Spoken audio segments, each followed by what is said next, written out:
बिस्मिल्लाहिर्रहमानिर्रहीम। अस्सलाम वालेकुम students, welcome back to my channel educational tips. कैसे हैं आप सब? उम्मीद करती हूँ आप सब बच्चे बिल्कुल ठीक होंगे। तो बच्चों, आज मैं आपके साथ शेयर करने जा रही हूँ चैप्टर नंबर 5 साइंस की बुक का। चैप्टर नंबर 5 है जी पोल्यूशन एंड इन्वायरमेंट। इसका पेज नंबर मैं शेयर करूंगी आपके साथ, पेज नंबर 48। आप सब बच्चे अपना पेज नंबर ओपन कर लीजिए, पेज नंबर 48। और पेज नंबर 48 पे आ जाइए तो जो हमारे पास टॉपिक है that is the greenhouse effect के बारे में बात करेंगे। यानी कि ये कुछ इस तरह का एक हाउस सा होता है जिसको हम लोग ग्रीन हाउस कहते हैं, और इसके इफेक्ट के बारे में कि ये कैसे काम कर रहा होता है, इसके अंदर क्या क्या प्रोसीजर हो रहा होता है, कैसे इफेक्ट कर रहा होता है प्लांट को, ये सारी बातें हम लोग इस लेक्चर में डिस्कस करेंगे। तो चलिए स्टार्ट करते हैं फिर अपना आज lecture. If you have ever been in a greenhouse, you probably noticed that the temperature was very much higher inside than outside. अगर आप कभी ग्रीन हाउस में जाने का इस घर के अंदर जाने का इत्तेफाक हुआ हो तो आप देखेंगे कि पता है आपको, इसका अंदर का टेम्परेचर बहुत हार्श होता है, यानी बहुत ज़्यादा टेम्परेचर होता है। बाहर के टेम्परेचर की निस्बत अंदर का टेम्परेचर बहुत ज़्यादा होता है। ठीक है, अब ये मतलब अगर हमारे गर्मियों में देख लें, अगर गर्मियों में 30 चल रहा है ना, तो अंदर 50 तक चल रहा होता है टेम्परेचर, इतना गर्म होता है। This is example of the greenhouse effect, something that is essential for life on earth. ये टेम्परेचर जो है, ये बेहतरीन एग्जांपल है ग्रीन हाउस इफेक्ट की, कि एक तो टेम्परेचर का इफेक्ट हो रहा है। क्यों वो टेम्परेचर इतना हार्श रखते हैं? क्योंकि देखें, बहुत सी हमारी अर्थ के ऊपर ऐसी चीज़ें हैं जो कि हार्श टेम्परेचर के ऊपर रहती हैं।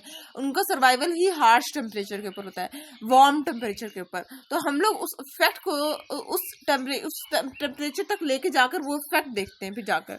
The greenhouse effect keeps our planet warm. Green house effect से हमारा प्लैनेट वार्म होता है। Without it most of the surface of the earth would be frozen solid.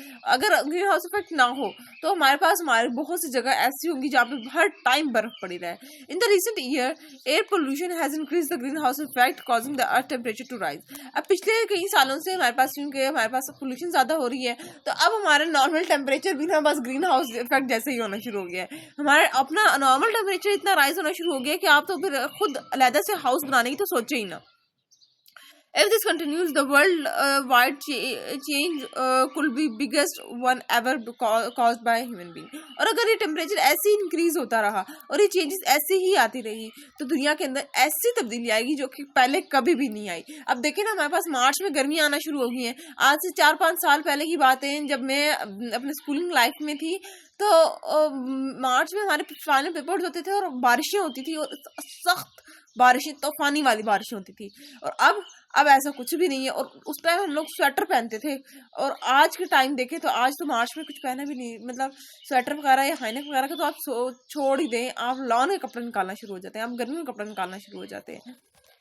The sun rays penetrate the glass radiation from the plant and soil can't penetrate the glass and reflected back to the greenhouse. अब देखिए, सन की जो radiation है वो इस glass के ऊपर पड़ेगी, ग्लास से प्लांट के अंदर जाएंगी, लेकिन प्लांट के बाद आगे सॉइल के अंदर नहीं जाती, वो आगे फिर वापस बाहर निकल जाती है वो रेडिएशन। बात समझ आ गई? ऐसे होता है सीन। अच्छा, उसके बाद फिर आ जाते हैं how the greenhouse effect works. अब ये ग्रीन हाउस इफेक्ट काम कैसे कर रहा है? When sunlight reaches the earth, जब सनलाइट जो होती है वो हमारे अर्थ तक पहुंचती है, some of it is reflected back in the space। तो वो जैसी हमारे कुछ जो रेज होती है ना, वो आते ही फौरन ही वापस स्पेस में चले जाते हैं। However, most of them travel through the atmosphere until it hit our planet surface।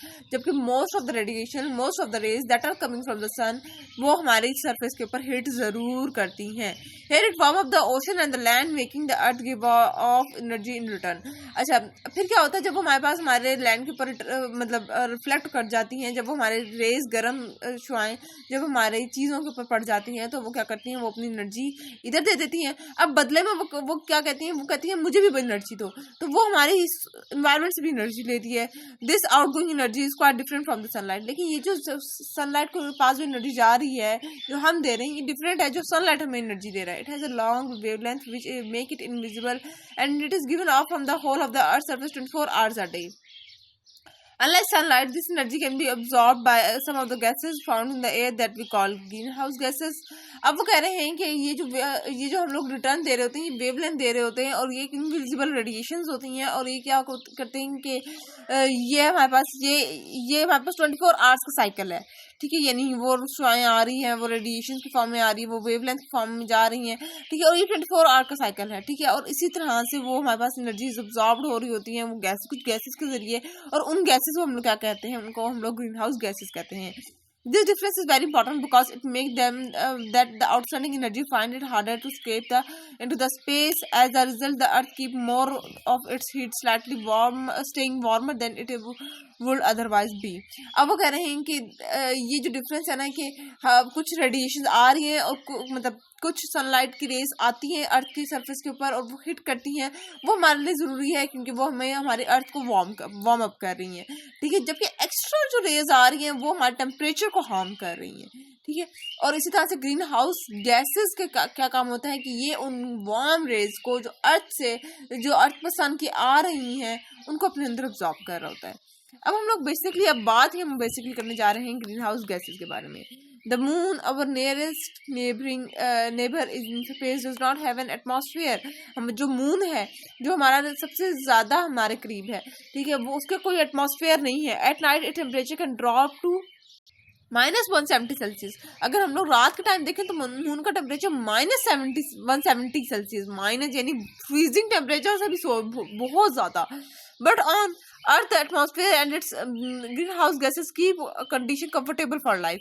लेकिन अगर हम लोग अर्थ के ऊपर बात करें तो ये जो ग्रीन हाउस गैसेस हैं जो अपने अंदर वार्म एयर रेडिएशंस को या रेस को सन की जो दिन के टाइम सूरज की शुआएं आ रही होती हैं, ग्रीन हाउस गैसेस अपने अंदर अब्जॉर्ब कर लेती हैं और रात के टाइम ही हमारा टेम्परेचर इतना गिरता नहीं है। Water vapour account for about 2/3 of the green house effects.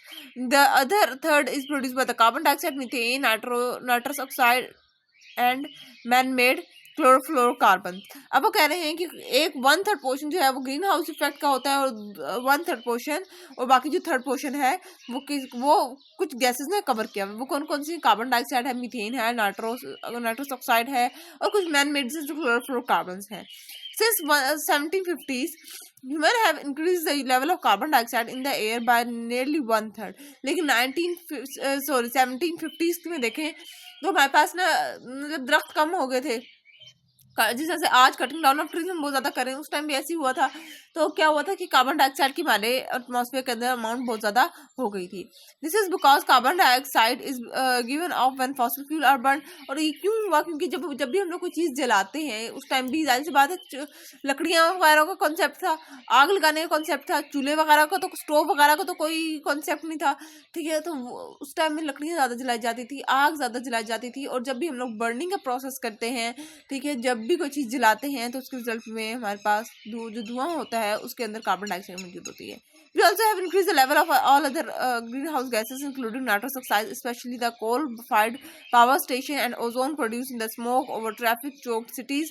अब वो कह रहे हैं अगर हम लोग आज की बात करें तो हमने आज के तो दौर में बहुत सी गैसेस का लेवल बहुत ज़्यादा इंक्रीज कर दिया है। जिस तरह से हम लोगों ने कार्बन डाइऑक्साइड का लेवल इंक्रीज कर दिया, हम लोगों ने इसी तरह से क्लोरोफ्लोरोकार्बन का, नाइट्रस ऑक्साइड का, ओजोन लेयर को हम लोगों ने डिस्टर्ब कर दिया, ठीक है। अगर हम लोग देखें कि ये सारी किस वजह से हमारे ज़्यादातर हमारा ट्रैफिक पोल्यूशन ही है।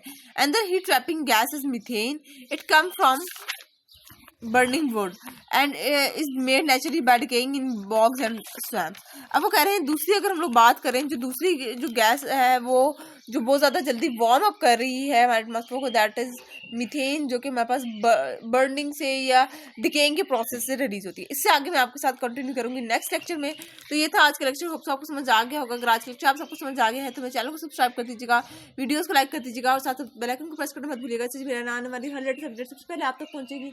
मिलती हूँ किसी और वीडियो में, दुआ में याद रखिएगा, अपना ख्याल रखिएगा, जाते जाते चैनल को सब्सक्राइब करना मत भूलिएगा, कमेंट बॉक्स में बताना मत भूलिएगा कि आज का लेक्चर आप सबको कैसा लगा। अल्लाह हाफिज़।